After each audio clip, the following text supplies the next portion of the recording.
నేను ఏ విధంగా రాజకీయంగా వచ్చాను, ఏ విధంగా రాజకీయంగా ఉంటున్నాను, ఏ విధంగా ప్రజలకి సేవ చేస్తున్నాను, ఇవన్నీ కూడా ప్రతి ఒక్కరికి తెలుసు.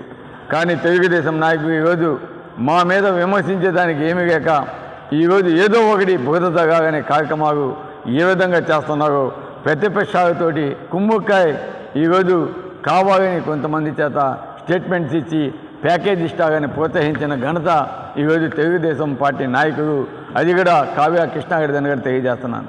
ఎందుకంటే అతనికి తెలుసు ఇటువంటివన్నీ చెయ్యాలా, లేకుంటే ప్రజలు నమ్మరు అని ఈరోజు మా మీద బురద జరిగే కార్యక్రమాలు ఏ విధంగా చేస్తున్నారో మేము చూస్తున్నాం. కాకపోతే ఈరోజు మేము ఒక సంస్కారం అనేది మాకు ఉంది కాబట్టి మేము ఎక్కడెక్కడ వాటి గురించి మాట్లాడలేదు. ఎందుకంటే మా కావలి ఒక ప్రజలకి తెలుసు, నా గురించి మా జీవిత చరిత్ర అంతా కూడా వాళ్ళకి తెలుసు కాబట్టి మేము మాట్లాడకుండా ఉన్నాము, మాట్లాడలేదు. ఈరోజు మనసు విప్పి ఈరోజు మీ ముందుకు వస్తున్నాను. ఎందుకంటే ఈరోజు నేను ఈ మధ్య ఒక సోషల్ మీడియాలో ఒక కార్టూన్ చూశాను. శ్రీరామచంద్రుడు అంట కావ్య కృష్ణారెడ్డి. ఈరోజు ఆ 7 కేసులతోటి రామగిరి ప్రతాప్ కుమార్ రెడ్డి, 8 కేసులతోటి పసుపుగడి సుధాకరు ఈ విధంగా కార్టూన్ చేస్తున్నారు, చూస్తున్నాము. కావలి ప్రజలు కూడా అర్థమయ్యేగా చెప్పాల్సిన అవసరం, బాధ్యత నా మీద ఉంది. ఎందుకంటే ఈరోజు ఒకటే మేము చెప్తున్నాం, ఈరోజు నన్నే కాదు నా కుటుంబాన్ని కూడా ఈ కావ్య కృష్ణారెడ్డి అనే వ్యక్తి ఏ విధంగా ఆంధ్రజ్యోతిలో విషపుగాత గాయించారో ఒక్కసారి ఆలోచించండి అని కూడా నేను తెలియజేస్తున్నాను.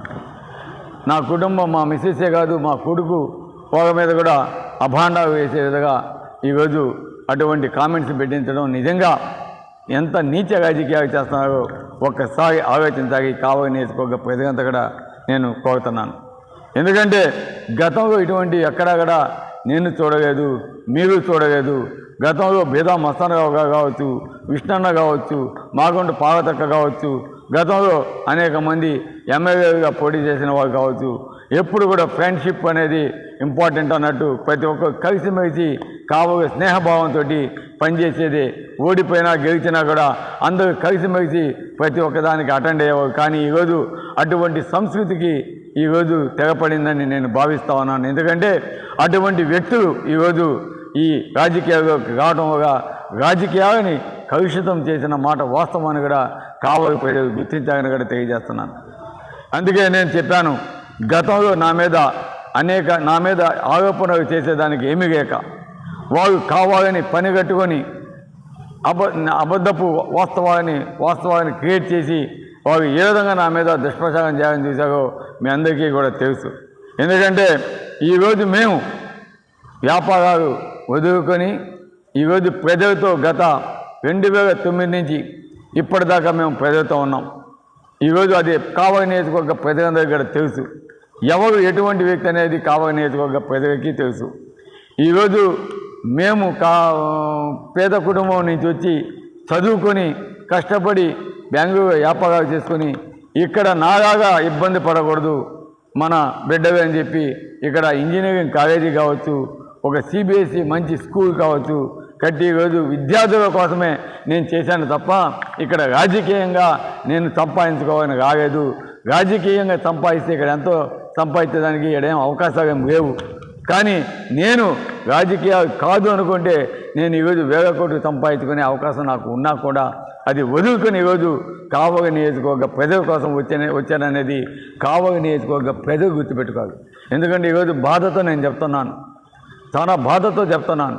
ఇటువంటి దుర్మార్గులు, ఇటువంటి వ్యక్తులు చేసే ఆరోపణలు చూస్తే నిజంగా చాలా బాధేస్తూ ఉంది. ఎందుకంటే ఎవరైతే ఈరోజు నిందారోపణలు మా మీద వేస్తున్నారో వాళ్ళ జీవిత చరిత్ర తీసుకుంటే ఒక్కసారి ఆలోచించండి. కావలి ప్రజలంతా కూడా మనసు పెట్టి వినండి. ఎందుకంటే ఒక టీచర్గా పనిచేస్తున్న వ్యక్తి గొర్రెల పెంపకం అని చెప్పి ఒక సొసైటీ ఓపెన్ చేసి దాంట్లో ప్రజల్ని సభ్యులుగా చేర్చి వాళ్ళ కాడ డబ్బులు తీసుకొని వాళ్ళని మోసం చేసి ఆ తర్వాత జైలుకి వెళ్ళిన వ్యక్తి కావ్య కృష్ణారెడ్డి అనేది కూడా గుర్తుపెట్టుకోవాలి. ఈరోజు కావ్య కృష్ణారెడ్డి అనే వ్యక్తి గతంలో వేవుడు చేసి ఏ విధంగా సైట్స్ అమ్మేసి కొన్ని మళ్ళా వాటిని ఆయన పేరు మీదే తిరిగి రాయించుకొని డబుల్ రిజిస్ట్రేషన్ చేసి దాన్ని ఎతకి బ్యాంకుగా మోర్టగేజ్ పెట్టి అక్కడ బ్యాంకును మోసం చేసిన వ్యక్తి అనే కావ్య కృష్ణారెడ్డి అనేది గుర్తుపెట్టుకోవాలని కూడా తెలియజేస్తున్నాను. ఇంకా ఏదో కాదు, ఈరోజు ఆయన సొంత హౌస్, అంటే కొత్తది కాదు, పాత house, survey number 901B, site numbers 117, 118. దీన్ని వాళ్ళ మిస్సెస్ పేరుకి గిఫ్ట్ డీడ్ చేశారు. గిఫ్ట్ డీడ్ చేసి దాన్ని బ్యాంకుగా మార్టగేజ్ పెట్టారు. అంతవరకు బాగానే ఉంది, దాంట్లో ఎక్కడ ఇబ్బంది ఏం లేదు.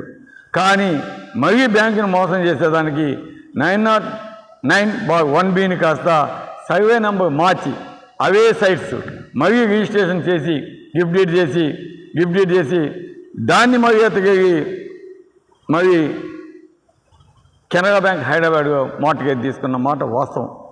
అంటే ఆల్రెడీ ఫస్ట్ చేసింది ఏపీఎస్ఎఫ్సి బ్యాంకులో మార్టగేజ్ పెట్టారు. మరియు దాన్ని అదే సైట్స్ని సర్వే నెంబర్ 902/2 దాన్ని అదే సర్వే నెంబరు సైట్స్ నెంబర్స్ వచ్చి 117 and 118. ఇది వచ్చి 117, 118 అనేది ఆయన ఆఫీస్ ఉన్న బిల్డింగ్. అంటే బ్యాంకుని ఏ విధంగా మోసం చేస్తాడు అనేది ఇది ఒక నిదర్శనం. చేసి ఒకే సర్వే నెంబర్స్ని మార్చి ఈ విధంగా డబుల్ రిజిస్ట్రేషన్ చేసి రెండు బ్యాంకుగా పెట్టి మార్టగేజ్ పెట్టి తీసుకున్న మాట వాస్తవం. దానికి with proofs and everything is మా కాడ ఉన్నాయి, కావాలంటే అవి ఇస్తాను మీకు. అదేవిధంగా ఇంకొక హౌస్ కూడా ఉంది, దానికి సంబంధించి site numbers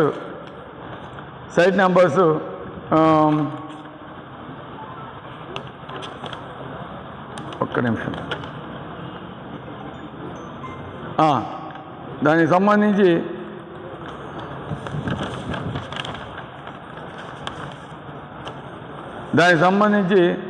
site numbers 115 and 116. అది కూడా 909/1B survey number, site number 115 and 116. ఇది వచ్చి హౌస్కి సంబంధించింది. దీనికి సంబంధించి డాక్యుమెంట్ ప్రూఫ్ కూడా, డాక్యుమెంట్ నెంబర్ కూడా చెప్తాను. 33/320 2012లో వాళ్ళ మిస్సెస్ పేరు మీద గిఫ్ట్ డీడ్ చేశాడు. దాన్ని ఎత్తగేగి మరి ఏపీఎస్ఎఫ్సి బ్యాంకు లోన్కి అప్లై చేశాడు, లోన్ తీసుకున్నాడు.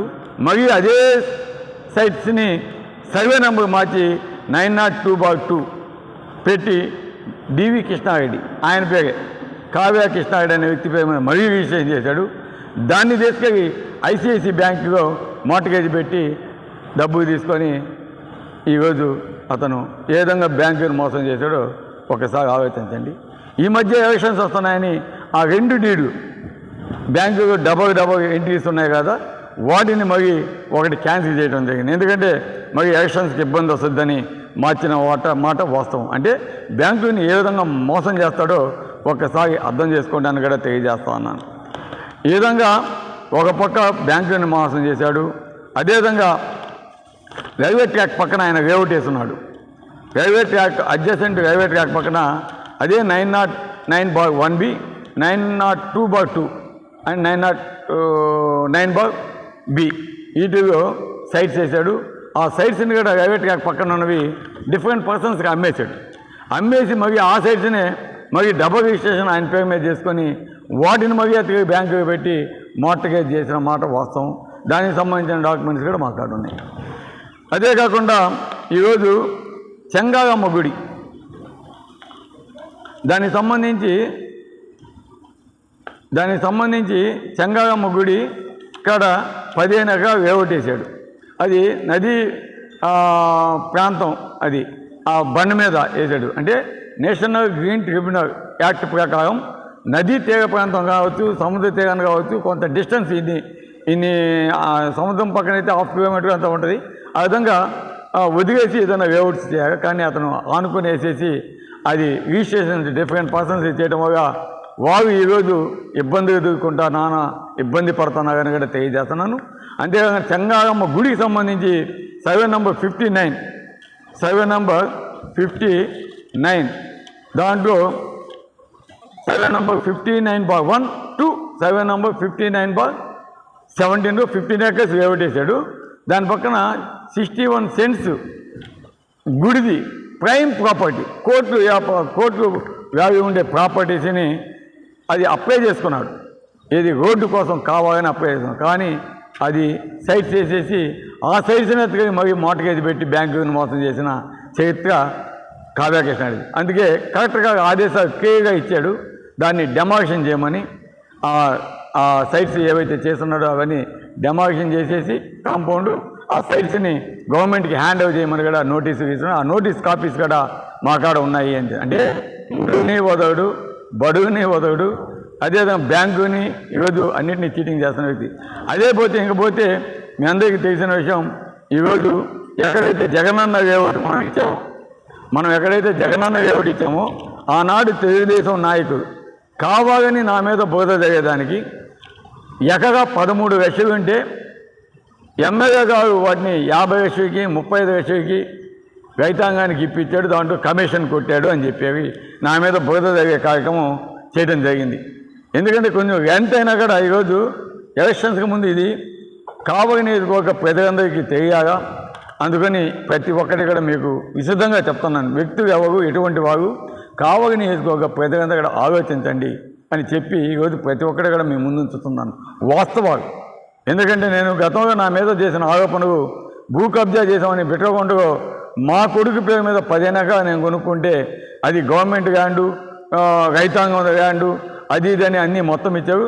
దానికి సంబంధించిన ప్రతి ఒక్క డాక్యుమెంటు నెల్లూరులో నేను ప్రెస్ మీట్ పెట్టి ఆ డాక్యుమెంట్స్ ఏవైతే ఆంధ్రభూమి ఏబిఎన్లో టీవీలో అదే ఆంధ్రజ్యోతిలో విషపకాతో రాశారో, నా మీద ప్రచారం చేశారో, మా కొడుకు మీద ప్రచారం చేశారో, దానికి సంబంధించిన ప్రతి ఒక్క డాక్యుమెంట్ కూడా నేను ఆ రోజు ఇవ్వటం జరిగింది నెల్లూరులో.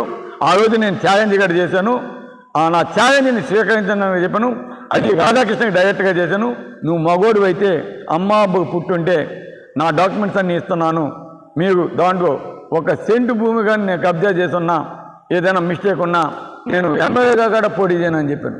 కానీ ఎప్పుడు ముందుగా ఈరోజు నేను ఎమ్మెల్యేగా పోటీ చేస్తున్నాను.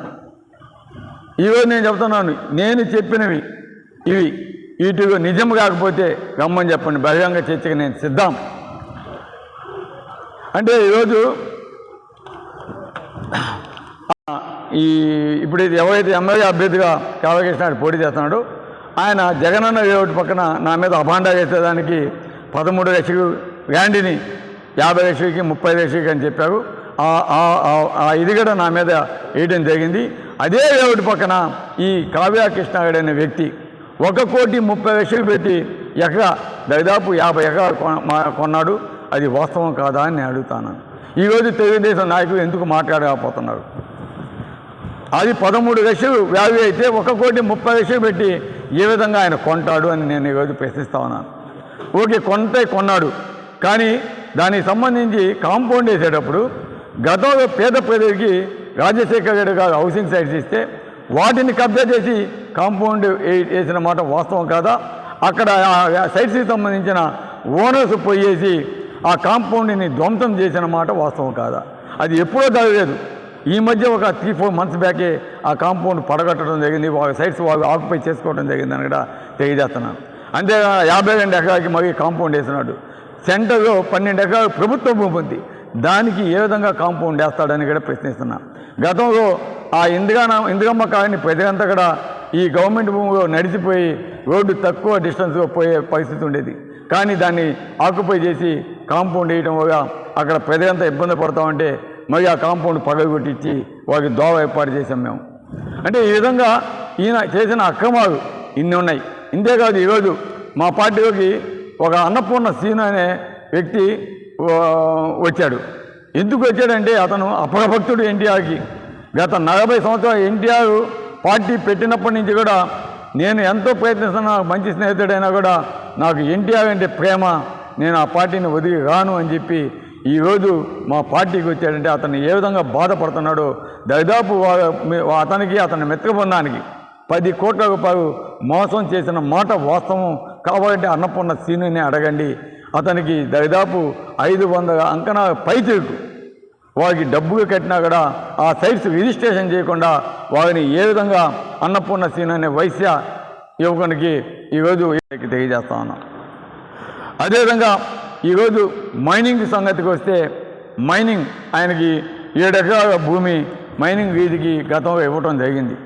కానీ ఆ మైనింగ్ భూమిలో అతను మైనింగ్ తవ్వకుండా ఆయనకు సంబంధించిన పెట్రోల్ బంక్ కావచ్చు, పార్కింగ్ స్థలాలు కావచ్చు, అదేవిధంగా క్రషర్ కావచ్చు, ఇవన్నీ కూడా పెట్టుకున్న మాట వాస్తవం. కానీ ఆయన మైనింగ్ చేయాల్సింది ఆ భూమిలో, కానీ అది చేయకుండా పక్కనున్న దాదాపు 150 ఎకరాలు అక్కడ ఆక్యుపై చేసి ప్రభుత్వ భూమిని దాదాపు 200 అడుగులు డెప్త్ దానికి తవ్వేసి ఆ మెటల్ అక్కడ అధికారులను మేనేజ్ చేసుకొని ఈ కావలి ప్రాంతంలో ఏది కావాలన్నా, ఏ రోడ్డు వేయాలన్నా, ఏ డ్రైన్ వేయాలన్నా, ఎవరు ఇల్లు కట్టుకోవాలన్నా దానికి సంబంధించిన మెటల్ కంపల్సరీగా అతని కాడే కొనే విధంగా జీవో పాస్ చేయించుకొని గత 10 సంవత్సరాల నుంచి అతను అక్రమంగా మైనింగ్ చేసిన మాట వాస్తవం. దానికి సంబంధించిన వీడియోస్, ఫొటోస్ ప్రతి ఒక్కటి ఉంది. దాని మీద మైనింగ్ డిపార్ట్మెంట్ రైడ్ చేస్తే అది నాకు సంబంధం లేదని వాళ్ళ సంబంధించిన వ్యక్తిని బలి చేసిన మాట వాస్తవం అని కూడా మీ అందరికీ తెలియజేస్తాను. కాబట్టి ఆ వ్యక్తి కూడా వచ్చి మీకు ప్రూఫ్ ఇస్తాడని కూడా తెలియజేస్తున్నాను. ఎందుకు చెప్తున్నా అంటే ఈరోజు 150 ఎకరాలు మైనింగ్ చేసి ఆ మైనింగ్కి నాకు సంబంధం లేదని చెప్పి ఒక లెటర్ ఆ పోలీస్ స్టేషన్లో ఇవ్వటం జరిగింది. ఆ లెటర్ కాపీ కూడా మా కాడ ఉంది. అదేవిధంగా వాళ్ళు ఏం చేశారంటే మైనింగ్ డిపార్ట్మెంట్ ఓకే నువ్వు చేయలేదు, నువ్వు చేయనప్పుడు నీకు సంబంధించిన ఎలక్ట్రిసిటీ బిల్స్ కావాలని చెప్పి వాళ్ళు ఎస్సీ ఆఫీస్కి అప్లై చేసి ఆ ఎలక్ట్రిసిటీ బిల్స్ అన్నీ తీసుకుంటే మెటల్ కావాలంటే 20 mm 40 mm కావాలంటే క్రషింగ్ చేయాలి. ఆ క్రషింగ్ చేసేదానికి ఎలక్ట్రికల్ మోటార్స్ మీటర్స్ అవన్నీ పనిచేస్తాయి. చేసినప్పుడు దానికి సంబంధించిన ఎలక్ట్రిసిటీ బిల్ గురుగాఘవేంద్ర కంపెనీ మీద దాదాపు 26 లక్షల యూనిట్లు కాల్చి ఉన్నాడు. దానికి సంబంధించి ఆ యూనిట్స్ని బేస్ చేసుకొని క్వాంటిటీ ఎత్తితే దాదాపు కొన్ని లక్షల టన్నుల మెటీరియల్ ఆయన రైల్వే ట్రాక్లకు కావచ్చు, కావలి నియోజకవర్గంలో ఉన్న హౌసెస్కి కావచ్చు, రోడ్లకు కావచ్చు, డ్రైన్స్ కావచ్చు, ఫిషింగ్ హార్బర్కి కావచ్చు, వీటన్నిటికి కూడా అక్రమంగా తగ్గించి గవర్నమెంట్ని మోసం చేసి ఉన్నాడు. కాబట్టే మైనింగ్ డిపార్ట్మెంట్ వాళ్ళు అతని మీద అది బేస్ చేసుకొని దాదాపు విత్ పెనాల్టీ 142 కోట్ల రూపాయలు పెనాల్టీ విధిస్తే దాన్ని కట్టకుండా కోర్టులో స్టే తెచ్చుకొని నేను శ్రీరామచంద్రుడు నా మీద కేసు లేవని చెప్పే వ్యక్తి కావ్య కృష్ణారెడ్డి అనేది కూడా గుర్తుపెట్టుకోవాలి. అంతేకాదు ఆ మైనింగ్ చేసేటప్పుడు ఆ చుట్టుపక్కల గ్రామాల్లో ఉన్న ఎస్సీ ఎస్టీ బీసీలు ఎంతో ఇబ్బంది పడుతూ ఉన్నారు. ఆ బ్లాస్టింగ్ చేసినప్పుడు ఆ ఇవన్నీ కూడా క్రాక్స్ వచ్చేసి ఆ ఇవి పగులు వచ్చేసి వీక్ అవుతా ఉంటే వాళ్ళంతా పోయి అడిగితే వాళ్ళని మేము గౌడీతో బెదిరించి చంపేస్తామని చెప్పి బెదిరించిన మాట వాస్తవం అని మీ అందరికీ కూడా తెలియజేస్తాను. ఎందుకంటే సుబ్బారావు అనే వ్యక్తి డైరెక్ట్గా ప్రెస్ మీట్ ఉదయగిరిలో పెట్టాడు, కావలిలో పెట్టాడు. గతంలో ఇప్పుడు కాదు, గత 5 సంవత్సరాల నుంచి అతను పోరాటం చేస్తూ ఉన్నాడు. ఆ ఎస్సీకి తరపున బీసీకి తరపున పోరాటం చేస్తుంటే వాళ్ళని గాలితో చంపేస్తామని కూడా బెదిరించిన మాట వాస్తవం. అతను స్వయంగా ప్రెస్ మీట్లో చెప్పిన మాట వాస్తవం అని కూడా మీ అందరికీ తెలియజేస్తున్నాను. అంతేకాదు ఆయన రాజకీయ కింద ఎంతమంది చనిపోయారో ఒక్కసారి మీరు రికార్డ్స్ పరిశీలిస్తే మీకు తెలుస్తుంది. ఆ కుటుంబానికి ఏ విధమైన సాయం అందజేయలేదు. ఈరోజు అటువంటి అకృత్యాలు చేసిన వ్యక్తి కావ్య కృష్ణారెడ్డి అనేది కూడా గుర్తుపెట్టుకోవాలి. ఈరోజు అంతేకాదు అది 142 కోట్లు ఒక బ్లాస్టింగ్ చేసి క్రషింగ్ చేసిన material based on number of units consumed, అంటే మొత్తం ఎలక్ట్రిసిటీలో ఎన్ని యూనిట్స్ కాల్చాడు దాన్ని బేస్ చేసుకుని వేసిన పెనాల్టీ అది. అది కాకుండా రామాయపట్నం పోర్టుకి బ్లాస్టింగ్ చేస్తారు. మైన్లో బ్లాస్టింగ్ చేస్తే పెద్ద పెద్ద గాలు కావాలి సముద్రంలో పూడ్చేదానికి. దానికి సంబంధించి దాదాపు రామాయపట్నం పోర్టుకే 50 కోట్ల రూపాయలు మెటీరియల్తో బిల్ తీసుకున్న వ్యక్తి కావ్యకృష్ణ అండి. అది కాకుండా ఫిషింగ్ హార్బర్ ఆయన కాంట్రాక్ట్ చేస్తున్నాడు, సబ్ కాంట్రాక్టర్. ఈరోజు ఆ ఫిషింగ్ హార్బర్కి దాదాపు 380 కోట్ల రూపాయలు కాంట్రాక్ట్ అయితే దాంట్లో 150 కోట్ల రూపాయలు ఒక బ్లాస్టింగ్ మెటీరియల్కే ఈరోజు బిల్ పే చేయడం జరిగింది. దానికి సంబంధించి ఆ 150 కోట్ల మెటీరియల్ కూడా అక్కడ తోయాడు. దానికి కరెంట్ ఏం అవసరం లేదు. అది కూడా ఆయన చేసిన ఈ ఎగ్గొట్టిన సీనగిరి పన్నులో అది కూడా ఉంది. దీనంతటికి సంబంధించి దాదాపు 400 కోట్ల రూపాయలు ఈరోజు కావ్య కృష్ణారెడ్డి దోచుకున్నాడు అనేది కూడా ప్రజలు కావాలి నేర్చుకోక ప్రజలంతా కూడా గుర్తుపెట్టుకోవాలని తెలియజేస్తున్నాం. అటువంటి అక్రమాలు చేసిన వ్యక్తి ఈరోజు నేను శ్రీరామచంద్రుడిని, రామిరెడ్డి ప్రతాప్ కుమార్ రెడ్డి ఈరోజు 7 కేసులు ఉన్నాయి. సుధాకర్ గారి మీద 8 కేసులు ఉన్నాయి. నా మీద 7 కేసులు ఉన్నాయి. నిజం, దాంట్లో ఎటువంటి సందేహం లేదు. నా మీద ఉన్న కేసులు కూడా నేను చెప్తాను. 2019లో 2014లో తెలుగుదేశం అధికారంలోకి వచ్చిన తర్వాత 2 సంవత్సరాల తర్వాత ఎలక్షన్ టైంలో కావాలని రెక్కల కేసు ఒకటి పెట్టి దాన్ని 2 సంవత్సరాల తర్వాత నన్ను ముద్దాయిగా చేశారు. 6 కేసులు నా మీద పెట్టారు. ఇది బీదా రవిచంద్ర చేసిన పని అని కూడా నేను తెలియజేస్తాను. నేను మాట్లాడిన బీదా మస్తానా ఉన్నతో మాట్లాడాను.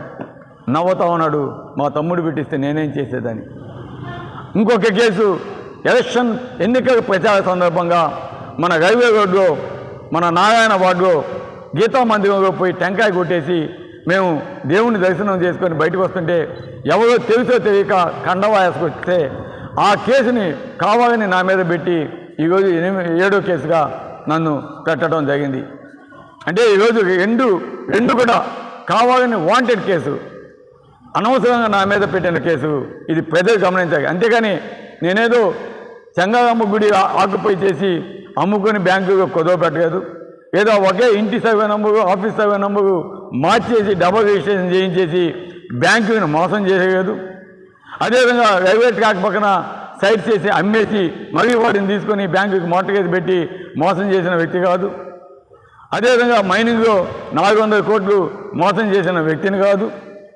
అదేవిధంగా ఈరోజు ఎస్సీ ఎస్టీ స్థలాలు ఆక్యుపై చేసి ఆ కాంపౌండ్ని ఎస్సీగా వచ్చి పగలగొడితే అటువంటి ఆక్రమణదారుని నేను కాదు.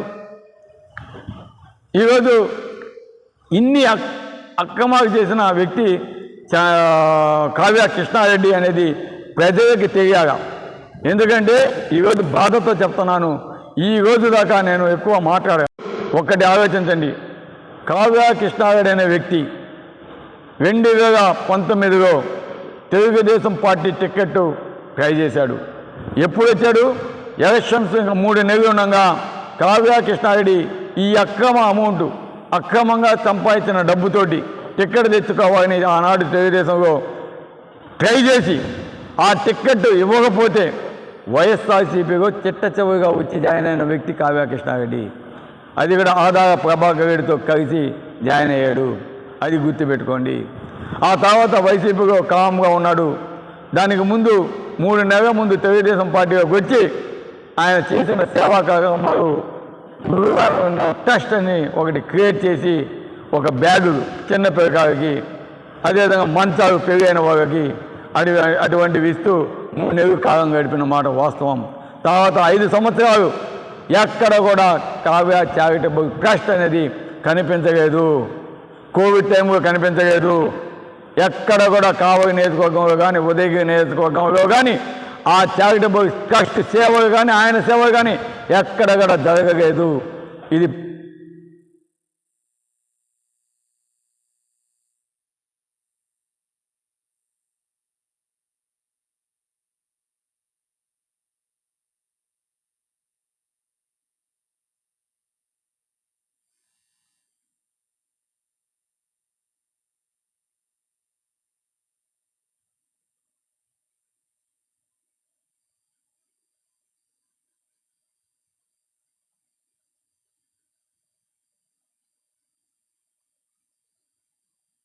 అంతా కూడా గుర్తుపెట్టుకోవాలని కూడా తెలియజేస్తున్నాను. ఈరోజు తెలుగుదేశంలో టిక్కెట్ తెచ్చుకొని ఈరోజు లేనిపోని నిందగా మా మీద వేస్తూ ఏ విధంగా నోటికి వచ్చినట్టు మాట్లాడుతున్నాడో మీ అందరికీ కూడా తెలుసు. మేము ప్రచారానికి పోతే మేము చేసిన అభివృద్ధి, మా నాయకుడు చేసిన సంక్షేమ పథకాలు, కోవిడ్ టైంలో మేము ఏ విధంగా పేద ప్రజల కోసం కష్టపడ్డాము, మాతో పాటు మా నాయకులు కావచ్చు, మా వాలంటీర్స్ కావచ్చు, మా సచివాలయ సిబ్బంది కావచ్చు, అందరూ కూడా ఏ విధంగా కష్టపడ్డారు. ఆనాడు టీచర్స్ కావచ్చు, ఇంకా ఎవరైనా కావచ్చు, అందరూ కూడా ఏ విధంగా కష్టపడ్డారు. కానీ ఎక్కడైనా సరే కావ్య కృష్ణారెడ్డి అనే వ్యక్తి కోవిడ్ టైంలో కావచ్చు, తెలుగుదేశం నాయకులు కావచ్చు, ఎవరైనా ఎక్కడైనా పార్టిసిపేట్ చేశారా అని ఈరోజు నేను అడుగుతా ఉన్నాను. నేను గర్వంగా చెప్తున్నాను, మా కావలి నియోజకవర్గంలో వైఎస్ఆర్ కాంగ్రెస్ పార్టీ నాయకులు మేము కలిసి కోవిడ్ సమయంలో మా వాలంటీర్స్తో కలిసి, సచివాలయ సిబ్బందితో కలిసి, మున్సిపాలిటీ అధికారులతో కలిసి, ఆర్డీఓ రెవెన్యూ డిపార్ట్మెంట్తో కలిసి, ముఖ్యంగా మా వైశ్య సామాజిక వర్గం అందరం కూడా కలిసికట్టుగా వారితో పాటు డాక్టర్స్, టీచర్స్ ప్రతి ఒక్కరు కూడా నాతో పాటు కలిసి సహాయ సహకారాలు పాల్గొన్నారు. అది గమనించుకోవాలి కావాలని ఒక ప్రజలు. ఇది వాస్తవం. ఈ వాస్తవాలు తెలుసుకోవాల్సిన అవసరం కావలి నియోజకవర్గ ప్రజలకి ఉందని కూడా మీ అందరికీ తెలియజేస్తా ఉన్నాను. అదేవిధంగా